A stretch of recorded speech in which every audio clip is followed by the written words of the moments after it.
Friday तो 13 दिसंबर है ना, 13 दिसंबर।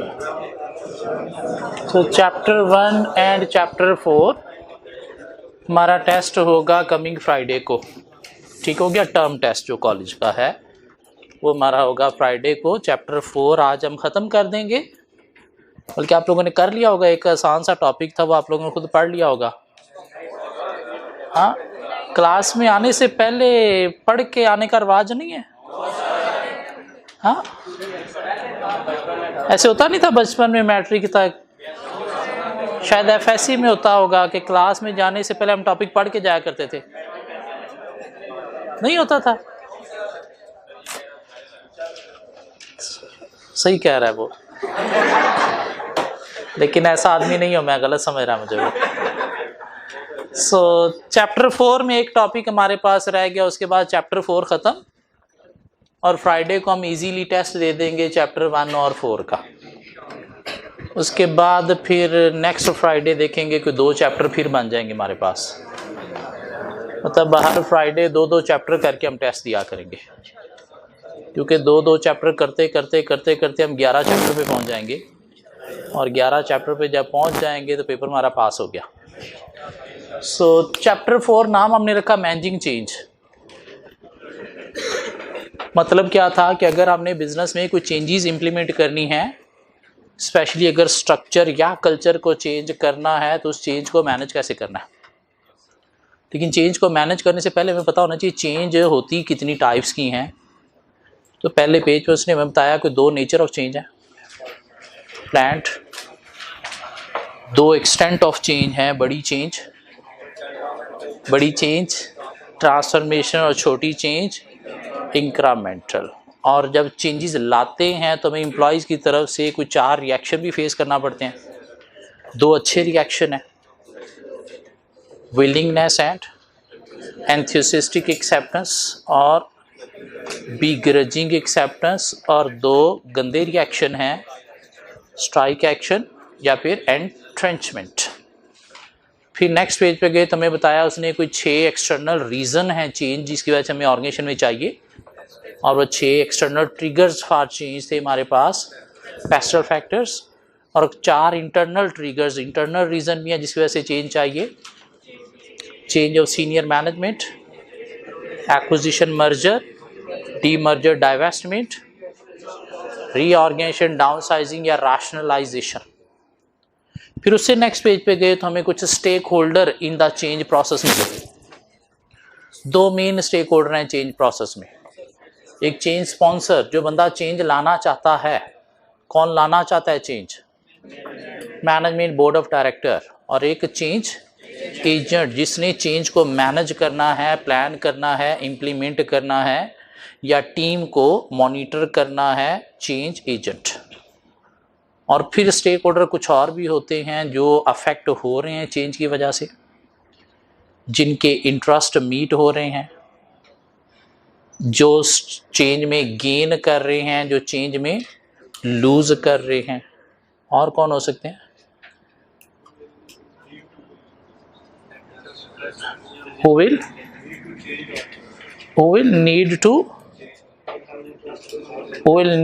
who had interest and commitment towards making a change is like change sponsor। फिर हमें नीचे थोड़ी सी गाइडलाइन मिली, अच्छी चेंज लानी कैसे है।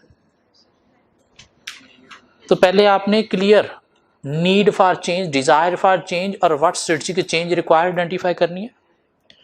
फिर आपने careful planning implementation of change करनी है, और केयरफुल प्लानिंग इम्प्लीमेंटेशन के लिए आपको अडॉप्ट करने हैं लीवर्स, टूल्स या टैक्टिक्स फॉर चेंज। और लीवर्स, टूल्स या टैक्टिक्स हमारे पास 8 थे। Care more, care, commitment of the leader towards change, A clear understanding of the strategic change required. Reward system should be changed while making changes. Effective communication, this should be two-way listening as well as explaining. More M. Management अच्छी चाहिए for implementing change, planning change. Organization structure, role, responsibility, relationship जो है redefine करने हैं. Revise करना है critical success factor and KPIs. और lastly, employee should be given a training, education, how to work in the change. Next page पे गए तो हमें कुछ 6 स्किल्स फॉर मैनेजिंग चेंज मिली कि चेंज मैनेजर के अंदर 6 स्किल्स का होना जरूरी है. Tuning into the challenging the prevailing organisation, communicating compelling aspiration, building coalition, learning to persevere, making everyone a hero. और उसके नीचे गए तो हमें एक कर्ट लीवेंसकल मिल गया कि चेंजेस सक्सेसफुली इंप्लीमेंट करने के लिए आपने फोर्स फील्ड एनालिसिस को फॉलो करना है. According to force field analysis change process में 2 फोर्सेस इन्वॉल्व हैं, driving force and restraining force. Driving force mean force for change, force that support the change, i.e. management, and restraining force mean force that resist the change, force that is against the change. और वो कौन होते हैं? Normally employees. और कैसे हमने जो है वो चेंजेस सक्सेसफुली इंप्लीमेंट करनी है? 2 अप्रोचेज है हमारे पास. Number 1 strengthening the driving force, जो कि बेस्ट अप्रोच नहीं है. क्यों? By strengthening the driving force, restraining force against change will also grow stronger. So best approach क्या है? Reducing, weakening the restraining force. कैसे restraining force को reduce करना है? Identifying the main cause, main reason for resistance and adopting some ways to reduce that resistance. Ways क्या हो सकते हैं? Education, facilitation, participation, negotiation. इनमें से कोई वे हमने यूज करना है टू रिड्यूस द रेजिस्टेंस. फिर हमें मिला Kurt Lewin's prescriptive planned change theory या 3 स्टेज मॉडल के चेंजेस सक्सेसफुली इंप्लीमेंट करने के लिए 3 स्टेजेस को फॉलो करना है. Unfreeze, move, refreeze. What is mean by unfreeze? Persuading the employees, prepare and make them willing for change. कैसे? By criticizing the current system and creating dissatisfaction feeling among employees. और क्या करना है? Discuss करना है with the employees the need, reason for change and alternative ideas. और change sponsor को क्या होना चाहिए? क्लियर अंडरस्टैंडिंग, क्लियर जो है वो विजन होना चाहिए अबाउट चेंजेस नीडेड. और चेंज स्पॉन्सर को क्या करना है? हाईलाइट करना है problems with the current system and what he want to achieve. और आपको क्या करना है? एक्सप्लेन करने हैं benefit of change for the employees, affected employees. Change क्या था? मूव क्या था? चेंज एक्चुअली हैपन करना कैसे? By providing resources to the affected employees and by involving the affected employees in the change process. And then refreeze me the process of carry on, stick on the change. कैसे? By introducing new reward system for the employees to work in the change processes. फिर हमें कोई Gemini 4R model में मिला था कि business changes successfully implement करने के लिए हमें 4 R's को कंसीडर करना है. Reframe, restructure, revitalise, renew. Reframe mean देखना है need for change, desire for change and what changes required, और साथ सेट करने हैं परफॉर्मेंस टारगेट.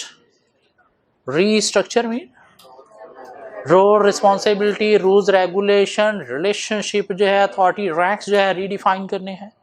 रिन्यू मीन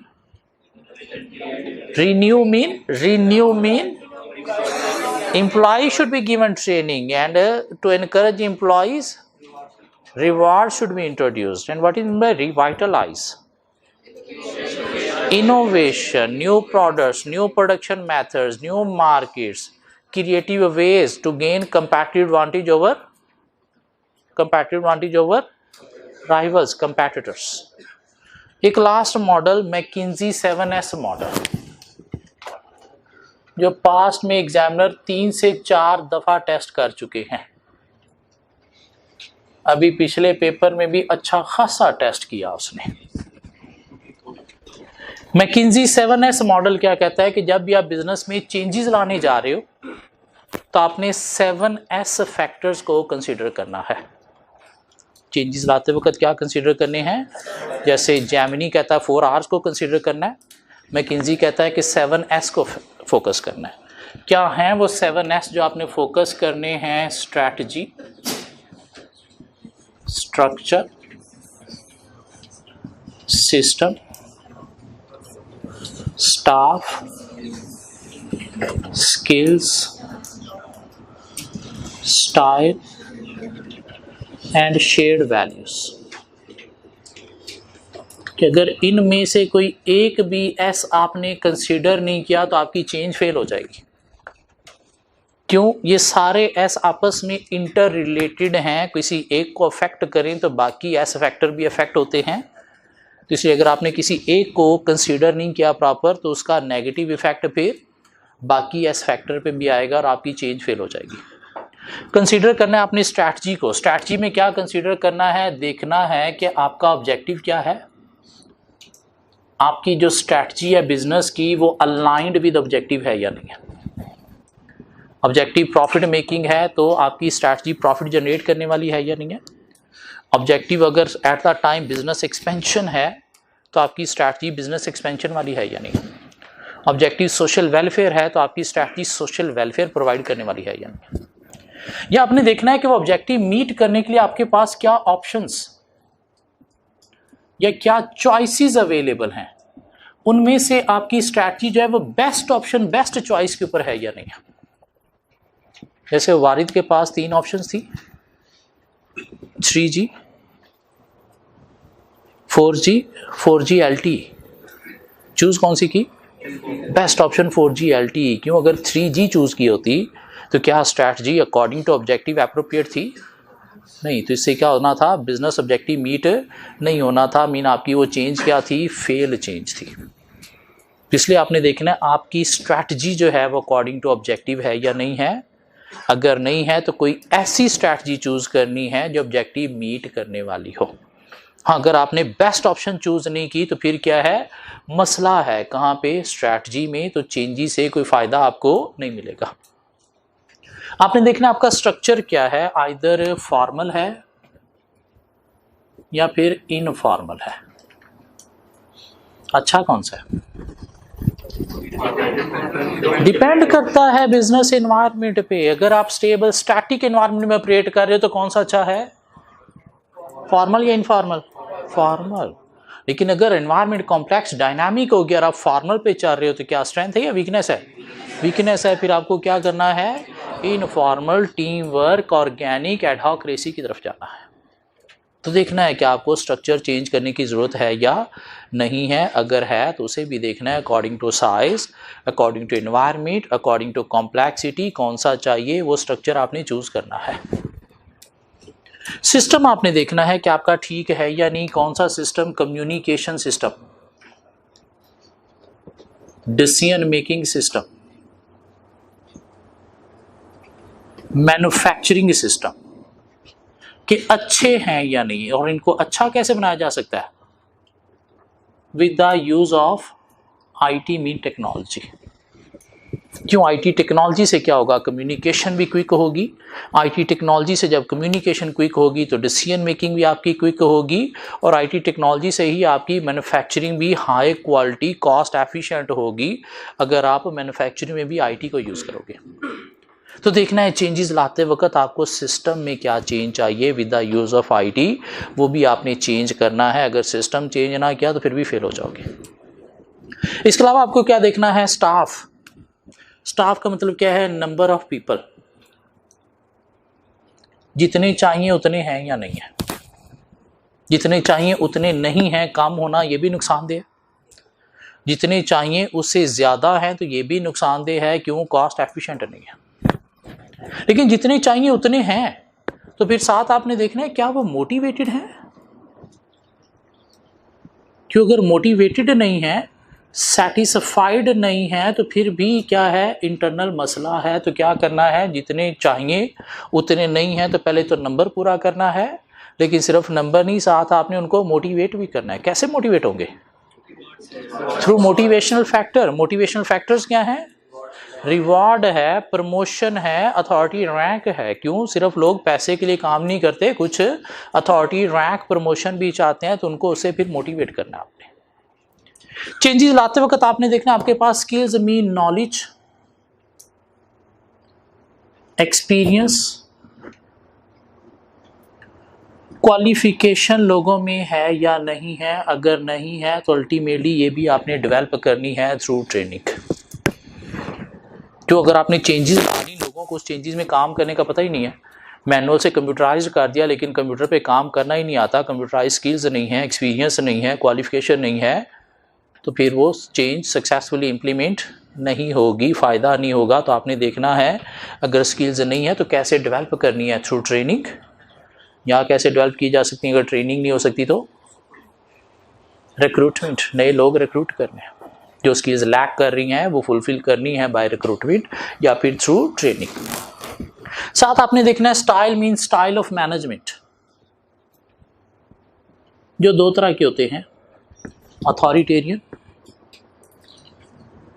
दूसरा पार्टिसिपेटिव। कौन सा अच्छा है? पार्टिसिपेटिव लोग कहते हैं अच्छा है, लेकिन नहीं, कुछ जगहों पे अथॉरिटेरियन भी अच्छा है। किन जगहों पे? जब आप वर्कर्स को इनफैक्ट्री इन्वायरमेंट मैनेज करने जा रहे हो, जब आपको क्विक डिसीजन मेकिंग करनी है तो अथॉरिटेरियन अच्छा है। जब वर्कर्स कमिटेड नहीं है, मैच्योर नहीं है, आगे से आर्ग्यू कर रहे हैं, आपकी चेंजेस को एक्सेप्ट नहीं कर रहे, कौन सा अच्छा है? अथॉरिटेरियन। अगर आप प्रोफेशनल मैनेजर्स को मैनेज करने जा रहे हो, committed, emotionally mature, highly motivated लोगों को मैनेज करने जा रहे हो तो पार्टिसिपेटिव। और वैसे भी लिविंस 3 स्टेज मॉडल ने मैं बताया कि चेंज में हमें क्या करना है, अफेक्टेड एम्प्लॉइज़ को इन्वॉल्व करते हुए चेंज लानी है। तो कौन सा स्टाइल चूज़ करना है? पार्टिसिपेटिव। क्यों? इससे सपोर्ट मिलेगी और चेंज सक्सेसफुली इम्प्लीमेंट होगी। साथ चेंजेस लाते वक्त आपने क्या करना है, देखना है shared values mean beliefs, attitude, norms, in simple word culture जो है वो सेम है या नहीं है। अगर नहीं है तो आपने क्या करना है, कल्चर भी सेम करना है। कैसे? By mashing the different sub cultures into common value, common beliefs, common language. क्योंकि अगर लोगों की बिलीव्स, वैल्यूज, नॉर्म्स डिफरेंट हैं तो फिर भी चेंजेस आपकी सक्सेसफुली इम्प्लीमेंट नहीं होंगी। सो चेंजेस लाते वक्त 7S फैक्टर को कंसीडर करना है, देखना है आपकी स्ट्रैटेजी अलाइंड विद ऑब्जेक्टिव है या नहीं, जो ऑब्जेक्टिव मीट करने के लिए आपके पास जो ऑप्शंस हैं उनमें से बेस्ट ऑप्शन पे है या नहीं है। स्ट्रक्चर देखना है कि आपको क्या चाहिए, फॉर्मल या इनफॉर्मल, और वैसा एप्रोप्रिएट है या नहीं। सिस्टम देखना है, communication, decision making, manufacturing, quick, efficient with the use of IT है या नहीं। स्टाफ देखना है, नंबर ऑफ पीपल जितने चाहिए हैं या नहीं, नहीं है तो पूरे करने हैं, लेकिन है तो देखना है मोटिवेटेड, सेटिस्फाइड हैं या नहीं, नहीं है तो उनको मोटिवेटर फैक्टर के थ्रू मोटिवेट भी करना है। एंड देन स्किल्स देखना है आपके पास, नॉलेज, एक्सपीरियंस, क्वालिफाइड लोग हैं या नहीं। स्टाइल ऑफ मैनेजमेंट आपको देखना है कौन सा चूज करना है, जिसमें ज़्यादा बेस्ट कौन सा है चेंजेस में, पार्टिसिपेटिव। और देखना है shared values, beliefs, attitude, culture same है या नहीं है। कहते हैं ये जो पहले 3 फैक्टर्स हैं इनको नाम दिया जाता है हार्ड फैक्टर्स का, ये जो लास्ट 4 फैक्टर्स हैं इनको नाम दिया जाता है सॉफ्ट फैक्टर्स का। ये जो हार्ड फैक्टर्स हैं ये इजी टू डिफाइन है, और इजी टू डिफाइन है तो इजी टू चेंज भी है। मीन ये किसी हार्ड कॉपी पे लिखे जा सकते हैं। स्ट्रैटेजी क्या है, कहीं पे लिखी जा सकती है। स्ट्रक्चर क्या है, एक चार्ट में बनाया जा सकता है। सिस्टम आपका क्या है, पॉलिसीज़ हैं तो कहीं पे लिखी जा सकती हैं, और जब लिखी जा सकती हैं तो इनको चेंज भी किया जा सकता है। ये जो सॉफ्ट फैक्टर्स हैं ये क्या है, difficult to define and difficult to change. Staff, चलो नंबर तो आपने लिख लिया, लेकिन वो मोटिवेटेड है या नहीं है, तो कितने मोटिवेटेड हैं, 100%, 50%, 30%, 20%, ये तो बंदे के अंदर जा के आप देखोगे ना कि वो कितना मोटिवेटेड है, इसे इजीली डिफाइन नहीं किया जा सकता। स्किल्स ठीक है, क्वालिफिकेशन तो पता चल गया ये है, लेकिन उसके अंदर स्किल्स कितनी है, नॉलेज कितना है, एक्सपीरियंस कितना है किसी चीज़ का, उसे लिखा नहीं जा सकता। स्टाइल मैनेजमेंट का टाइम टू टाइम वेरी करता रहता है, कभी वो चीज़ें इम्पोज करता है, कभी दूसरों को साथ लेके चलता है, तो मेन स्टाइल क्या है उसे लिखा नहीं जा सकता। और shared values, beliefs, values, norms कहाँ पे हैं? दिमाग के अंदर। और लोगों के दिमाग के अंदर पता नहीं क्या क्या होता है, सामने वो कुछ होते हैं, अंदर कुछ और चल रहा होता है, तो उसे ईजीली लिखा नहीं जा सकता। तो हार्ड फैक्टर्स क्या हैं? Easy to define, easy to change, while soft factor क्या है? Difficult to define, difficult to change. McKinsey कहता है कि 7S फैक्टर आपस में इंटर रिलेटेड है। किसी एक फैक्टर को अगर आप अफेक्ट करोगे, चेंज करोगे, तो इसका knock on effect mean multiple effect आएगा बाकी फैक्टर्स पे भी। कैसे? एक एग्जांपल उसने देखी कि सपोज हमें कस्टमर की तरफ से पुअर कस्टमर फीडबैक जो है वो रिसीव करना पड़ रहा है, मीन कस्टमर बिजनेस से हैप्पी सेटिस्फाइड नहीं है। तो बिजनेस ने सोचा क्या करते हैं, हम अपना एक कस्टमर सर्विस डिपार्टमेंट बना देते हैं, जो क्या करे, कस्टमर की क्यूरीज को डील करे और उन इश्यूज को रिजॉल्व करके कस्टमर को हैप्पी सेटिस्फाई किया जा सके। ये जो कस्टमर सर्विस डिपार्टमेंट बनाने का सोचा है हमने, ये कौन सा फैक्टर है? स्ट्रैटेजी। जब डिपार्टमेंट बनाएंगे, हमारे चार्ट के अंदर एक नया डिपार्टमेंट आ गया, कस्टमर सर्विस डिपार्टमेंट, तो उसे क्या चेंज हो गया? क्या ख्याल है? अब उस डिपार्टमेंट के साथ हमने बाकी डिपार्टमेंट को लिंक भी करना है, ताकि उधर से मसले बाकी डिपार्टमेंट को, प्रोडक्शन वालों को बताने हैं, डिलीवरी वालों को बताने हैं, तो उसे क्या चेंज हुआ? सिस्टम। अब इस डिपार्टमेंट के लिए नए लोग अपॉइंट करना पड़ेंगे, तो उसे क्या हुआ? नंबर ऑफ पीपल भी चेंज हुआ। इस स्टाफ के अंदर जो लोग आएंगे इस डिपार्टमेंट में, उन्हें हमने ट्रेन भी करना है कि कैसे भाई आपने कस्टमर सर्विस देनी है, तो क्या चेंज हो गया? इनको थोड़ी अथॉरिटी भी डेलीगेट करना पड़ेगी, या कि ये कस्टमर की क्यूरीज को खुद से भी रिजॉल्व कर सकें, तो उसे क्या चेंज हो गया? और अल्टीमेटली अब पूरी ऑर्गेनाइजेशन के अंदर हमने ये एक चीज़ बिलीव क्रिएट करनी है कि भाई कस्टमर को डील करने के लिए एक सेपरेट डिपार्टमेंट है और सब उसको सपोर्ट करेंगे कस्टमर क्यूरीज रिजॉल्व करने के लिए। तो ये क्या चेंज हो गई? Shared values. मीन सारे आपस में क्या है? इंटररिलेटेड। कंपनी ने सोचा हम क्या करते हैं, अपने स्टाफ की स्किल्स को डेवलप करते हैं थ्रू ट्रेनिंग। तो चेंज आप क्या करने जा रहे हो? Mainly skills. अब जब उनकी स्किल्स डेवलप हो जाएंगी तो थोड़े कमिटेड हो जाएंगे। कमिटेड हो जाएंगे तो डिसीजन मेकिंग पावर, अथॉरिटी, उन पे चीज़ें इंपोज करोगे या थ्रू डेलीगेशन चलोगे? तो इससे क्या हुआ? आपका स्टाइल चेंज हो गया। जब उनकी स्किल्स डेवलप होगी तो वो थोड़े मैच्योर भी हो गए, कमिटेड हो गए, तो उनके दिमाग, टॉप मैनेजमेंट के दिमाग के साथ क्या हो गए? अलाइन हो गए। तो उससे क्या चेंज होगी? Shared values. जब लोग स्किल्स हो गए तो आप कम लोगों के थ्रू भी काम कर सकते हो। क्या ख्याल है? स्किल होंगे तो अल्टीमेटली मोटिवेशन भी हाई होगा, तो इससे आप स्टाफ भी चेंज करोगे। जब लोग स्किल्ड हो जाएंगे तो अल्टीमेटली आप क्या करोगे? उनको अथॉरिटी पावर डेलीगेट करोगे, रिस्पॉन्सिबिलिटी असाइन करोगे, तो इससे आपका चेंज होगा क्या? स्ट्रक्चर भी। और ये जो कंपनी ने सोचा था स्किल डेवलप क्यों करनी है? अच्छी क्वालिटी सर्विस देने के लिए, बिजनेस ऑब्जेक्टिव मीट करने के लिए। तो ये क्या चेंज हो रहा था? स्ट्रैटेजी। और जब लोग स्किल्ड हो जाएंगे तो अल्टीमेटली आपस में उनकी कम्युनिकेशन सिस्टम भी अच्छा स्टैब्लिश हो जाएगा, कोऑर्डिनेशन अच्छी स्टैब्लिश होगी, तो उससे क्या चेंज होगा? सिस्टम भी। मीन ये सारे के सारे एलिमेंट्स क्या हैं? आपस में इंटरलिंक्ड हैं। किसी एक फैक्टर को अगर आप अफेक्ट करते हो तो बाकी फैक्टर साथ अफेक्ट होते हैं, इसलिए आपने किसी एक फैक्टर को ही कंसीडर नहीं करना वाइल मेकिंग चेंजेस। 7 के 7S को फोकस करना है। क्यों? किसी एक को इग्नोर किया और वो गंदा हुआ तो उसे फिर बाकी एस भी आपके अफेक्ट हो जाएंगे। अगर हम आए on page 78, McKinsey 7S model, the 7S approach. It is a model for successful implementation of strategic change.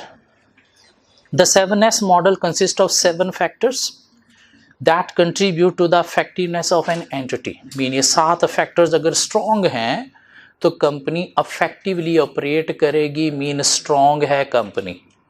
किसी एक फैक्टर में मसला है तो कंपनी फिर क्या है? स्ट्रॉन्ग नहीं है, वीक है। So it is based on the view that in order to introduce strategic change, manager must take into consideration all 7 of the following factors, the 7S. These 7 factors consist of 3 hard factors, hard variables, and 4 soft factors, soft variables. Hard factors क्या है? Strategy, structure, system. Strategy mean this consists of the formally stated goal and objective of the entity. mean देखना कि आपका objective क्या है, goal क्या है जो आपने set किए हैं, and a plan for allocating the entity's resources to activities in order to achieve those goals. और उसके अगेंस्ट आपकी प्लानिंग मीन स्ट्रैटेजी क्या है, अलाइंड विद ऑब्जेक्टिव गोल है या नहीं है. And structure, this is the formal organisation structure in the entity. It is concerned with the division of responsibility and the allocation of authority. क्या आपने chart की base पर अथॉरिटी दी है या फिर स्किल नॉलेज की बेस पर अथॉरिटी दी है for the achievement of the strategic goal.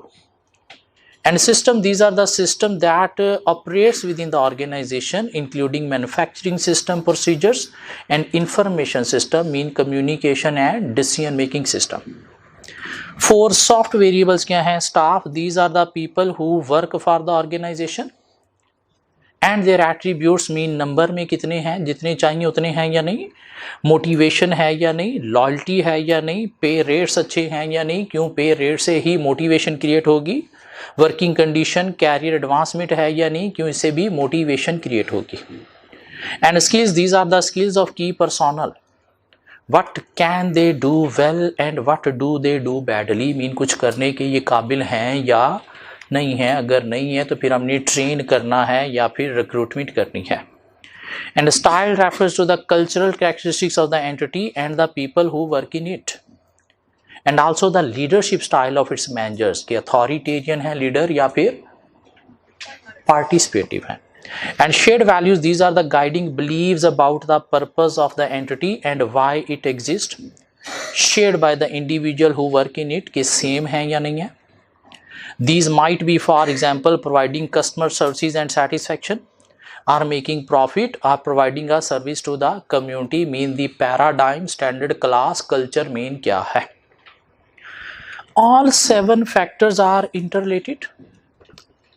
The 7 model is a molecule with 7 atoms, balls, all joined by each other by molecular bond, the managerial molecule. Chemistry वापस आ गई कि 7 क्या है, एक molecule के एटम है, मीन आपस में इंटर रिलेटेड है. किसी एक एटम को फाड़ोगे तो उससे पूरा का पूरा मॉलिक्यूल आपका तबाह हो सकता है.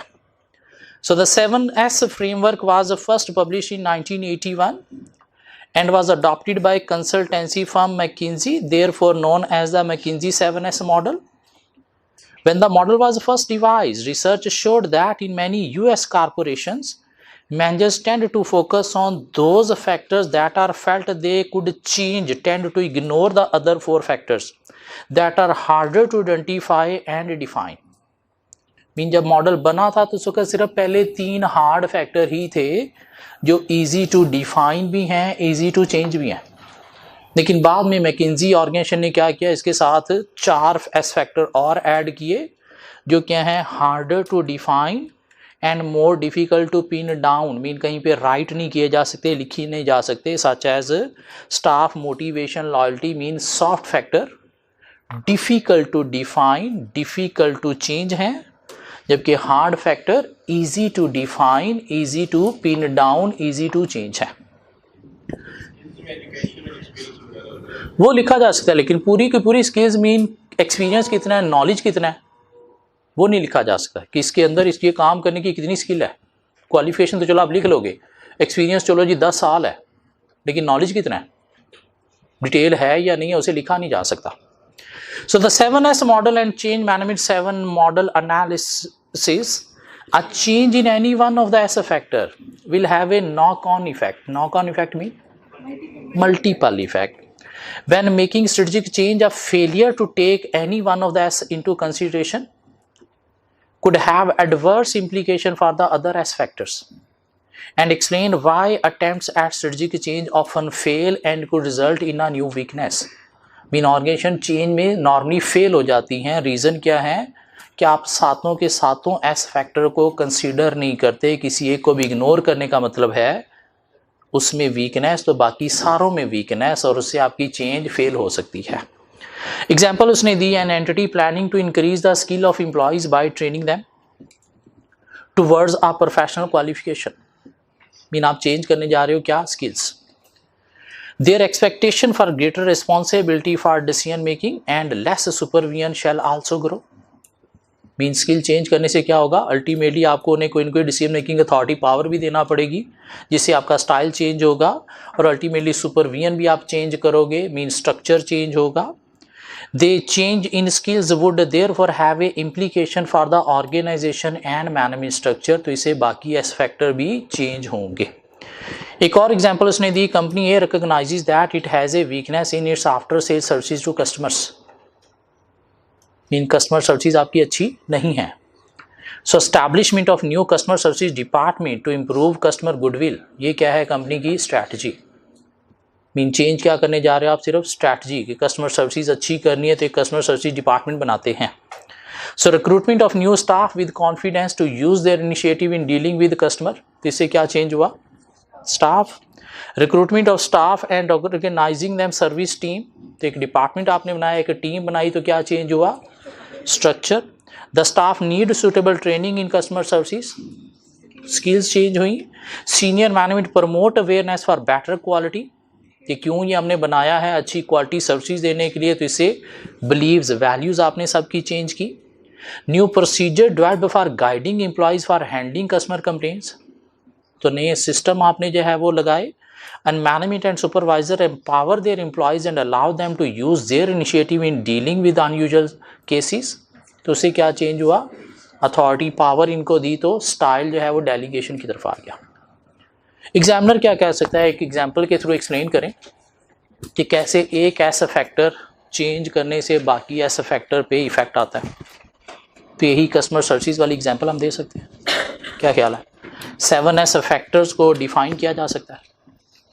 अभी पिछले पेपर में एग्जामिनर ने ये मॉडल टेस्ट किया, 2 + 3, 5 + 6, 14 + 3, 14 + 3, 17 मार्क्स के लिए उसने ये चैप्टर टेस्ट किया। और एग्जामिनर का हमारे साथ प्रॉमिस है कि भाई मैं क्या करूँगा, 20 मार्क्स का पेपर टेस्ट करूँगा चैप्टर 3, 4, 5 में से। चैप्टर 3, 4, 5 में से कितना पेपर टेस्ट होगा, 20 मार्क्स का। और चैप्टर 5 उसने टेस्ट ही नहीं किया। चैप्टर 3 उसने शायद टेस्ट किया था कितने नंबर के लिए, 6 नंबर के लिए। और साथ ही चैप्टर 4 टेस्ट किया, 5 + 6, 11 + 3, 14 मार्क्स। क्या टेस्ट किया उसने, Ittehad e marketers, Ittehad e marketers IEM is a software house that develops and sells e-marketing products.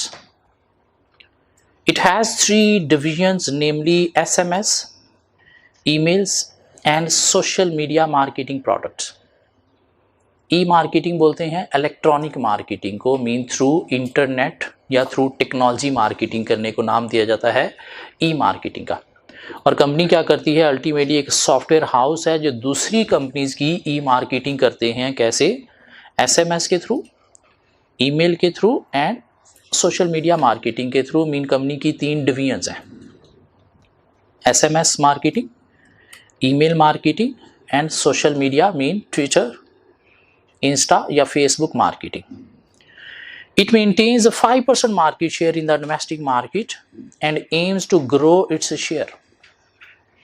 Mean 5% customer इनके पास है, लेकिन क्या चाहता है बिजनेस, अपने कस्टमर को एक्सपैंड करना। IEM has a strong work force of 15 highly technical individuals. कितने नंबर ऑफ स्टाफ हैं, 15। It follows a divisional organization structure where the decisions are made by the managers responsible for their respective products who are fairly democratic in their approach. Democratic बोलते हैं participative style of management को। IEM values effective teamwork above all and believes in investing in people to upgrade their skills. Her company की beliefs हैं कि हमें लोगों पे, अपने स्टाफ पे इन्वेस्टमेंट करनी है, इनकी ट्रेनिंग क्वालिफिकेशन पे पैसा लगाना है ताकि इनकी स्किल्स को डेवलप किया जा सके। Required part a, respond to the following 1 2 3, नीचे कोई क्वेश्चन है, respond to the following in the light of McKinsey 7S model, explain the difference between hard and soft factors. तो हार्ड फैक्टर्स क्या है? These are factors that are easy to define and pin down as well as change. Soft factor, these are factor that are difficult to define, pin down as well as change. Hard factor के नाम भी हम दे सकते हैं, soft factor के नाम भी दे सकते हैं। कितने नंबर? 2 नंबर। ये कोखा क्वेश्चन था, क्यों? बुक के अंदर हार्ड और सॉफ्ट फैक्टर को क्लियरली उसने डिफाइन नहीं किया हुआ। अगर हम देखें भी तो उधर उसने बताया कि पहले जब बना था तो हार्ड फैक्टर थे, फिर जब एक्सटेंड किया तो सॉफ्ट फैक्टर थे जो difficult to pin down and define है, लेकिन hard factor easy to define, easy to pin down है, ये कहीं पे नहीं लिखा हुआ। 7 part 2 for 3 marks, identify the hard and soft factor in the scenario presented above. इस क्वेश्चन के अंदर से आपने ये हार्ड और सॉफ्ट फैक्टर जो है वो अब बताने हैं क्या क्या है। तो स्ट्रैटेजी क्या है कंपनी की? Business expansion. स्ट्रैटेजी क्या है आपकी? बिजनेस को एक्सपैंड करना to gain market share. Structure क्या बताया उसने क्वेश्चन के अंदर? डिविजनल स्ट्रक्चर है, उसने बताया क्वेश्चन के अंदर डिविजनल स्ट्रक्चर है। सिस्टम क्या है आपका? टेक्नोलॉजी के थ्रू चल रहा है। क्या आपने करना है? E marketing, mean manufacturing. किस चीज की करनी है आपने? E marketing through technology. Staff बताया उसने 15 पीपल। स्किल्स बताई, हाईली स्किल्ड लोग हैं। स्टाइल बताया, participative democratic style. Shared values भी बताई, क्या है? Values beliefs to invest in people. क्या ख्याल है? Through training. तो ये आपने 7 फैक्टर इसके अंदर से आइडेंटिफाई करके देने हैं। कितने नंबर हैं? 3 marks. Part B of the question, what decision making structure is followed at IEM? State any 3 advantages of this structure. कौन सा डिसीजन मेकिंग स्ट्रक्चर इसमें फॉलो किया गया? सेंट्रलाइज या डिसेंट्रलाइज्ड? सेंट्रलाइज या डिसेंट्रलाइज्ड? डिसेंट्रलाइज्ड। उसके बाद उसके 3 एडवांटेज बता दें। It help to motivate local managers. It result into quick decision making.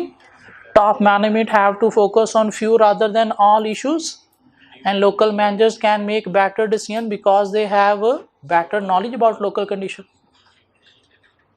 ये आइडेंटिफाई करना थोड़ा औखा काम था स्टूडेंट्स के लिए कि पूछा क्या गया। क्या ख्याल है? Decision making structure. तो डिसीजन मेकिंग या तो सेंट्रलाइज्ड होती है या फिर डिसेंट्रलाइज्ड होती है। कितने नंबर? 4 मार्क्स। 1 नंबर आइडेंटिफाई करने का, 3 एडवांटेज लिखने के। Part C of the question, to further improve sales in addition to hiring sales persons reporting to the product manager, IEM trains its technical staff so they can also promote sales when servicing the clients. Means sale improve करने के लिए इससे बेहतर company ने समझा कि separate staff appoint करने की बजाय हम एग्जिस्टिंग स्टाफ को ही ट्रेनिंग दे के उनसे सेल्स और सर्विसेज दोनों काम करवाते हैं। Also, it asks all the employees to report to the newly appointed head of state too. Mean routine manager के साथ उन्होंने क्या करना है? हेड ऑफ स्टेट को भी रिपोर्ट करना है। Briefly explain the organization structure IEM is following now. कौन सा स्ट्रक्चर आप फॉलो करने जा रहे हैं? कौन सा स्ट्रक्चर फॉलो करने जा रहे हैं? Matrix structure. कि सेपरेट स्टाफ अपॉइंट करने की बजाय आप एग्जिस्टिंग स्टाफ से क्या कर रहे हो? एक नया फंक्शन परफॉर्म करवा रहे हो कि उन्होंने अपने रूटीन मैनेजर के साथ अब किसको रिपोर्ट करना है? हेड ऑफ स्टेट को भी, सेल्स को भी रिपोर्ट करना है। Explain 2 potential drawbacks of such a structure. Matrix structure के 2 मसले क्या हैं? एम्प्लॉय फ्रस्ट्रेट हो सकते हैं due to pressure by 2 managers. क्या ख्याल है? एम्प्लॉय फ्रस्ट्रेट हो सकते हैं due to pressure by two managers, routine function disturb हो सकता है if they focus on new task, या न्यू टास्क अफेक्ट हो सकता है if routine manager pressurise them to focus on routine task. क्या ख्याल है? तो दो मसले बताए जा सकते हैं। ये थोड़ा सा औखा पार्ट था। पार्ट ए का पॉइंट 3 हम बीच में छोड़ गए। कितने नंबर के लिए? क्या कहता है? To achieve its aim IEM decide to hire 3 quality control consultant for each production division। पहले आपके पास 15 एम्प्लॉइज थे, डिवीजन कितनी थी आपकी? 3। तो कंपनी ने क्या सोचा है, quality control consultant, 3 quality control consultant for each division दोबारा अब हायर और किए जाएंगे। मीन 3 एक डिवीजन के लिए, 3 एक के लिए, 3 एक के लिए, कितने हो गए टोटल? 9, 15 पहले, टोटल कितने हो गए? 24। Highlight the change in the hard and soft factor due to hiring of consultants. तो कंसल्टेंट हायर करने से हार्ड फैक्टर में क्या चेंज आया? किसी हार्ड फैक्टर में कोई चेंज आया? हार्ड फैक्टर में क्या चेंज आया? आपका स्ट्रक्चर चेंज हो गया। स्ट्रक्चर कैसे चेंज हो गया कि अब इसमें एक नया डिपार्टमेंट कंसल्टेंट का भी बन गया। सॉफ्ट फैक्टर में क्या चेंज आया? स्टाफ जो है वो चेंज हो गया। पहले कितने थे? 15 थे, तो अब क्या हो गए? 3 × 3 9 और आगे टोटल नंबर ऑफ स्टाफ अब कितना हो जाएगा? 24 हो जाएगा। क्या ख्याल? कितने नंबर थे? तो किसी 2 में ही बताना था बस। ये भी औखा पार्ट था, ये भी थोड़ा औखा पार्ट था कि हार्ड सॉफ्ट फैक्टर में चेंज क्या आएगा।